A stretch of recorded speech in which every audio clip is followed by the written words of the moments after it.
Fala galera, tudo bom com vocês? Espero que esteja tudo bem. Mais uma vez, muito bem-vindos aqui à minha bagunça. Meu nome é Felipe. Hoje a gente vai fazer o resumo do capítulo 10 da Era dos Impérios, capítulo com o título de Certezas Solapadas, as Ciências. O capítulo ele basicamente fala sobre a evolução das ciências no final do século XIX, início do século XX, né?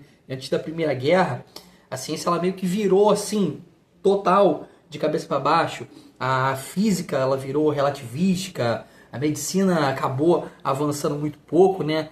E teorias como o do darwinismo acabaram virando consenso, né? Enquanto outras elas foram meio que esquecidas. O universo ele parou de ser visto, né, como uma espécie de máquina previsível. E isso deixou assim todo mundo das ciências confuso, inclusive os matemáticos. E no meio disso tudo, a galera que já era bem questionadora, principalmente com a questão da religião, também passou a questionar as ciências. Dito isso, a dinâmica aqui é muito simples, cara. O resumo, ele tá aqui na tela do meu computador, ele vai ficar aqui para vocês. Eu vou fazer uma leitura dinâmica desse resumo para poder ajudar a fixar o conhecimento do resumo do capítulo. Eu te convido a ficar até o final, se você gostar. Deixa aquele joinha, passa para frente para quem está estudando. Se você estiver interessado nas obras anteriores do Hobsbawm, anteriores a esse livro, dessa coleção, A Era do Capital e A Era das Revoluções, tem aqui, vou deixar em algum lugar, né, as playlists com os livros que já estão resumidos por capítulos e partes, galera. Dito isso, vou começar aqui os trabalhos, a leitura, para a gente poder tentar fechar o mais rápido possível esse livro. Já está chegando no final. Bom, simbora, pessoal. Antes da Primeira Guerra Mundial, o jeito assim de se entender o mundo, ele mudou, mas só um pequeno grupo de intelectuais percebeu isso. Em algumas áreas, como a física, as coisas mudaram mais radicalmente, enquanto em outras, como a medicina, o avanço ele foi lento. Acabei de falar sobre isso, né? Teve também uma diferença nas teorias. Algumas, como o darwinismo, elas se tornaram mega aceitas, né? E acabaram virando base para as novas ideias, enquanto outras, como por exemplo as ideias de Kelvin na física, elas acabaram assim sendo meio que deixadas de lado. As pessoas elas começaram a mudar a maneira como elas enxergavam o universo.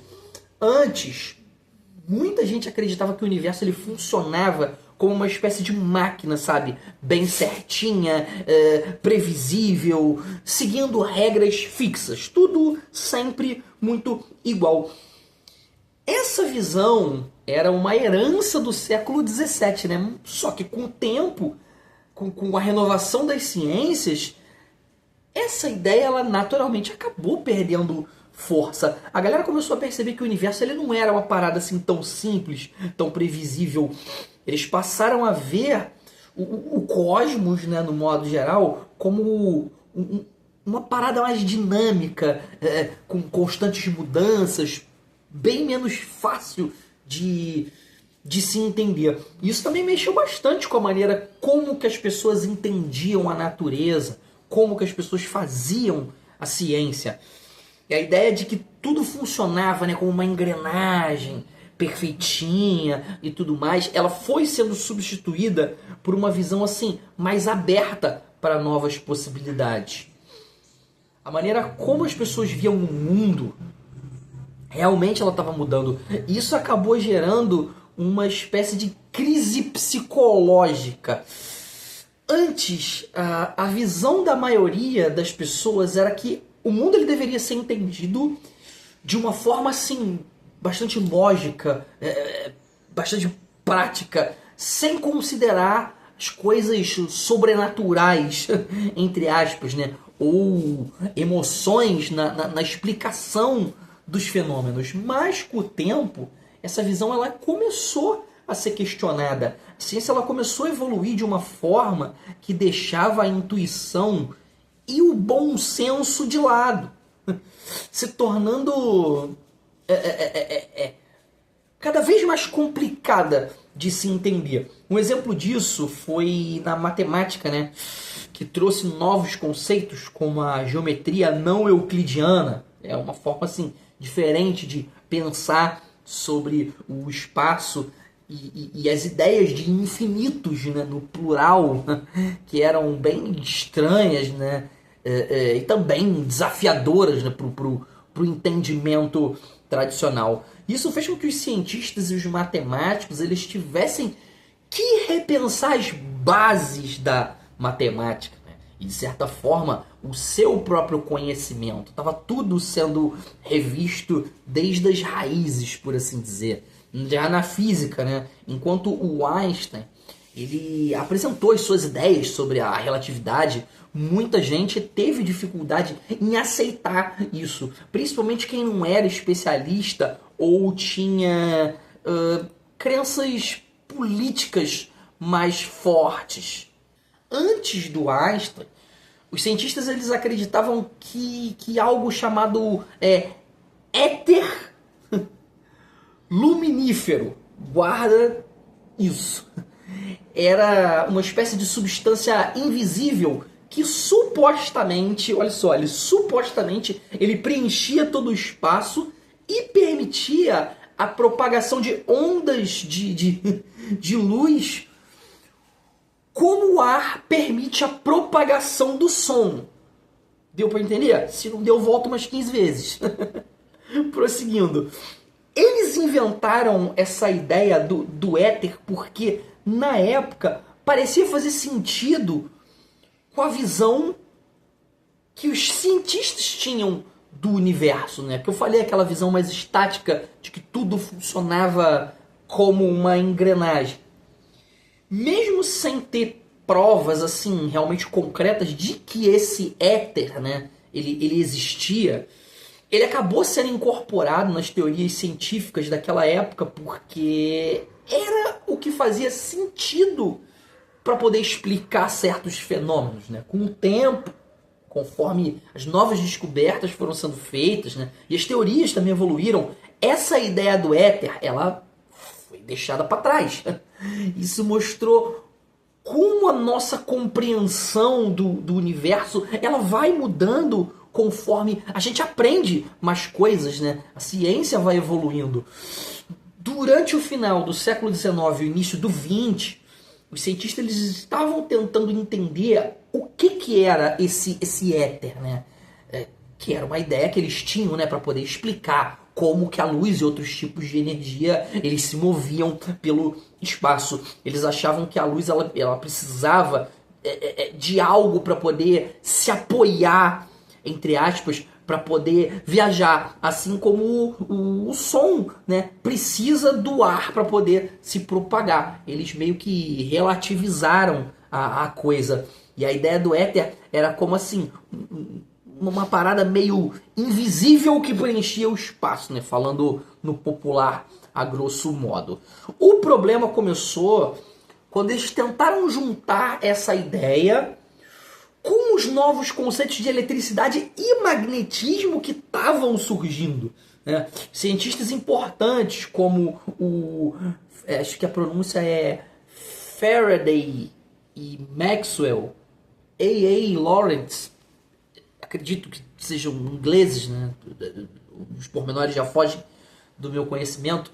Eles pensaram que o éter estava parando enquanto a matéria se movia através dele. Só que em 1887, né, os cientistas Michelson e Morley, eles fizeram um experimento para poder tentar medir como a Terra se movia em relação ao éter, né? E qual foi o resultado? Nada. Nada. Eles não conseguiram detectar esse movimento, né? E isso acabou deixando todo mundo assim, bastante confuso, né? Porque se o éter ele realmente existisse, ele deveria ter encontrado alguma coisa. Ele não, né? Os cientistas deveriam ter encontrado alguma coisa que comprovasse isso. Isso colocou um ponto de interrogação assim enorme sobre essa ideia do éter, né? Acabou abrindo caminho para novas teorias, como as do Einstein, né? Que mais tarde descartou a necessidade do éter para poder explicar o universo. O experimento do Michelson e do Morley foi tipo uma experiência que eles dividiram. Vou tentar explicar do meu jeito para vocês, tá, gente? Eu sou formado em história, não é física. Eles dividiram um feixe de luz em duas partes e fizeram essas partes seguirem caminhos perpendiculares, né, na forma de L. Lancei aqui o Ultraman, na forma de L. A ideia era que se o éter ele existisse, ele deveria mudar a velocidade da luz em uma dessas direções, né? Porque a Terra estaria se movendo através desse vento de éter, por assim dizer.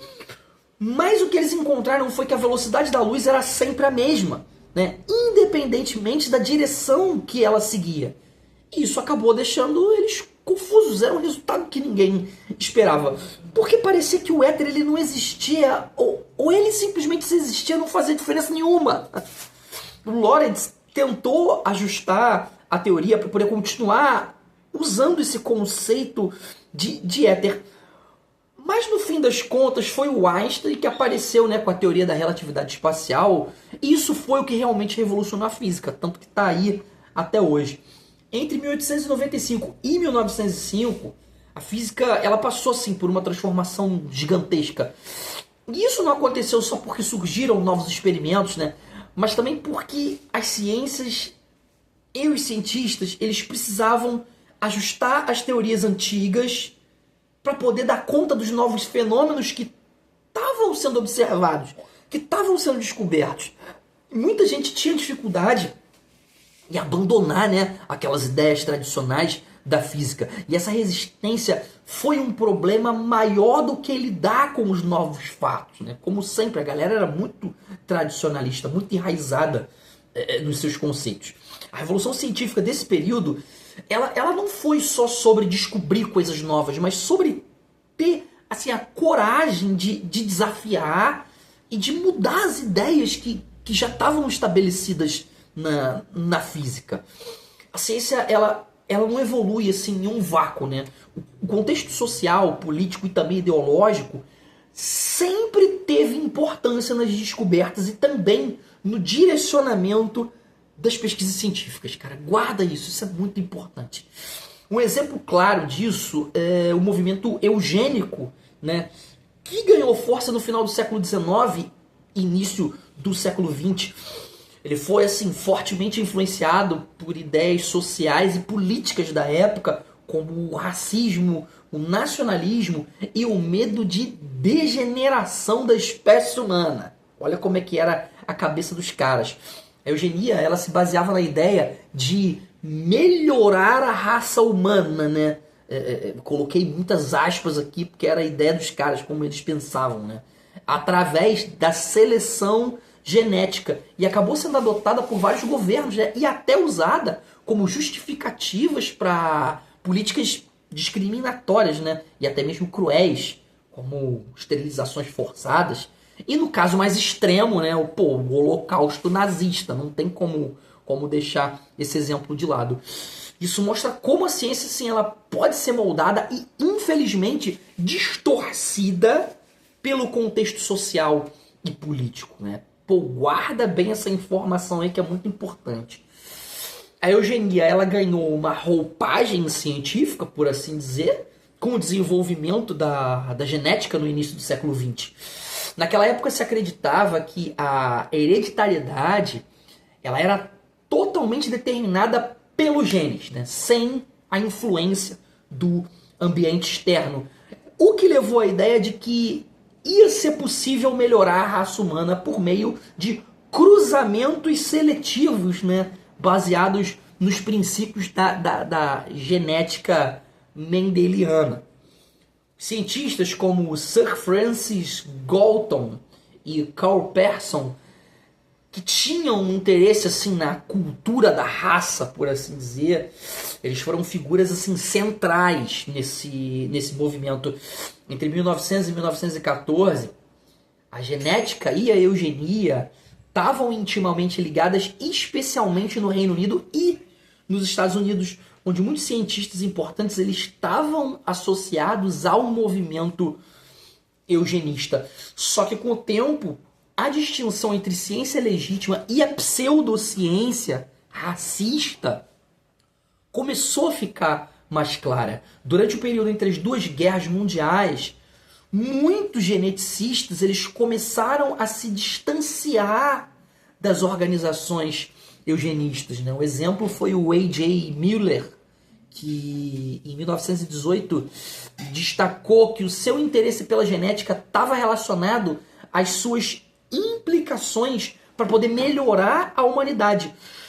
Mas, ao mesmo tempo, ele e outros geneticistas começaram a perceber os problemas étnicos e científicos da eugenia. É lógico que isso ia dar merda. Certamente ia dar merda. O desenvolvimento da genética e a teoria da evolução, ela tem raízes na história e também na política. A eugenia, que prometia resolver problemas sociais através das soluções biológicas, por assim dizer, ela surgiu em um contexto onde as ideias de competição e sobrevivência estavam em alta, especialmente influenciadas pelo trabalho de Malthus e pela teoria de seleção natural de Darwin. Não confunda a teoria de seleção natural de Darwin com darwinismo social, muito importante. Essas ideias, elas tiveram assim, diferentes interpretações e também aplicações, né, ao decorrer do tempo. Na Europa, por exemplo, o darwinismo ele foi associado a ideias marxistas, onde a luta pela sobrevivência ela era vista como parte da luta de classes. Olha só, vamos lá. Nos Estados Unidos agora, o chamado darwinismo social, ele enfatizava a competição individual e a justificativa de dominação de certos grupos sobre outros, né? Como, por exemplo, raças e também as nações, com base na ideia de que os mais aptos, segundo os conceitos deles do que era considerado mais aptos, naturalmente eles prevaleceriam. No final do século XIX, né? Início do XX, teve também uma reação contra essas ideias darwinistas com o surgimento das teorias alternativas, como o vitalismo e o neolamarquismo. Dá depois uma lida mais a fundo sobre essas duas teorias. Elas propunham que outras explicações, né, para a evolução e debates, né, mais amplos sobre as implicações sociais e políticas da ciência no modo geral. Também teve a sociobiologia, que ganhou destaque mais recentemente, né? É um campo que explora as bases biológicas do comportamento social e também traz uma dimensão política, mostrando como a ciência e a sociedade elas estão frequentemente entrelaçadas, né? Nos primeiros anos da genética, a ciência ela não se desenvolveu de forma isolada. Ela foi bastante influenciada por questões sociais e também ideológicas. Tinha um debate grande entre dois grupos. Os mendelianos, que seguiam as leis da hereditariedade propostas pelo Gregor Mendel, e os biométricos, que tinham uma visão diferente sobre como a herança genética funcionava. As leis de Mendel foram redescobertas em 1900 e se tornaram a base da genética moderna. Mas os biométricos, como o Carl Pearson, eles não concordavam com a ideia de que as características eram transmitidas de forma quebrada, né? Bem popularmente falando, ou descontínua. William Patterson, que foi um dos cientistas que ajudou a redescobrir, né, Mendel, ele acreditava que a variação e a descontinuidade nessa hereditariedade, eram essenciais para a evolução das espécies. Ele tinha uma visão mais ideológica sobre a ciência, né? Que mostra, né, como que a ciência daquela época ela não estava separada de influências políticas e ideológicas. Guarda bem isso, cara. A ciência daquela época, até a de hoje também, né, não estava separada de influências políticas e ideológicas. Prosseguindo, pessoal. Durante o período ali por volta de 1900, as ideias científicas elas passaram por enormes mudanças, né? Novas teorias, como a teoria quântica e a redescoberta das leis de Mendel, né? Acabei de falar, que explicam como as características são herdadas pelos pais, de pais para filhos. Elas surgiram num momento de transformação cultural e também intelectual, né? Isso pode indicar que as pessoas estavam começando a ver o mundo realmente de uma forma diferente. Mesmo que muitos cientistas eles estivessem confusos, assim, com tantas novidades surgindo ao mesmo tempo. O neopositivismo, né, que apareceu no final do século XIX, ele ofereceu uma nova maneira de pensar sobre a ciência. Ele rejeitava a ideia de que podemos ter uma visão completa e coerente do mundo só com base nas teorias que foram testadas e também comprovadas, né? Olha só, eles visavam uma parada, muito mais além. No final do século XIX, o filósofo Edmund Husserl, acho que essa é a pronúncia, e outros pensadores, eles começaram a criticar a maneira como as ciências exatas, como por exemplo física, química, elas estavam dominando o pensamento da época. Eles achavam que apesar dessas ciências trazerem muitos avanços, né, também prosperidade, elas estavam fazendo as pessoas se afastar das questões mais profundas sobre o que realmente significa ser humano. Os neopositivistas, eles perceberam que havia falhas nas teorias científicas e na linguagem que era usada para poder explicar essas teorias. Então, eles tentaram resolver isso reconstruindo a ciência com base em observações mais diretas e formalizar assim melhor as suas bases, deixando assim tudo mais rigoroso e ao mesmo tempo legível, né? Henri Poincaré, acho que essa é a pronúncia, né? Um matemático e filósofo, ele argumentou que as teorias científicas não eram exatamente assim verdadeiras ou falsas, mas sim elas eram ferramentas para poder entender o mundo. Isso fez com que as ideias sobre a física elas mudassem muito, né? Sem se prender tanto às antigas noções sobre como o universo funcionava e sobre as leis de causa e efeito. Guarda isso que também é muito importante. Prosseguindo, pessoal, falando sobre o neopositivismo, ele foi uma ideia que surgiu e realmente mudou como a ciência era vista. Basicamente, o neopositivismo trouxe uma nova maneira de pensar focada mais em dados e experimentos e menos em teorias, né?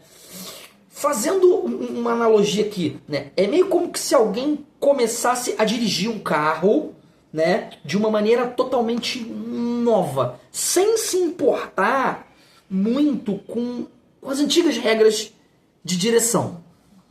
Se não deu para entender, volta 15 vezes. Uma hora vai. Simbora. Mas enquanto isso estava acontecendo, muitos intelectuais eles começaram a perceber que o progresso estava trazendo coisas assim inesperadas, né? Eles começaram a se perguntar se estavam no caminho certo, né? Ou se tinham assim se perdido em algum lugar. Em suma, a nova forma de pensar ela trouxe grandes mudanças, claro, né? E às vezes deixou as pessoas se perguntando se eles estavam realmente indo na direção correta.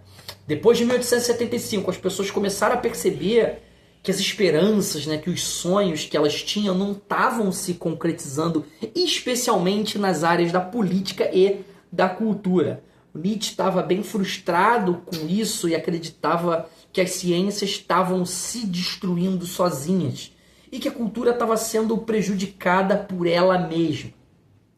No final do século XIX, muitos começaram a achar que os valores e as ideias da época estavam caindo por terra e eles começaram a repensar tudo, simplesmente tudo.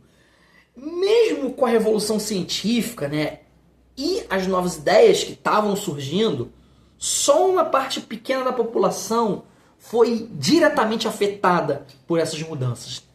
Muitos cientistas eles estavam ocupados com tarefas do dia a dia e não se preocupavam muito com a crise no modelo do século XIX.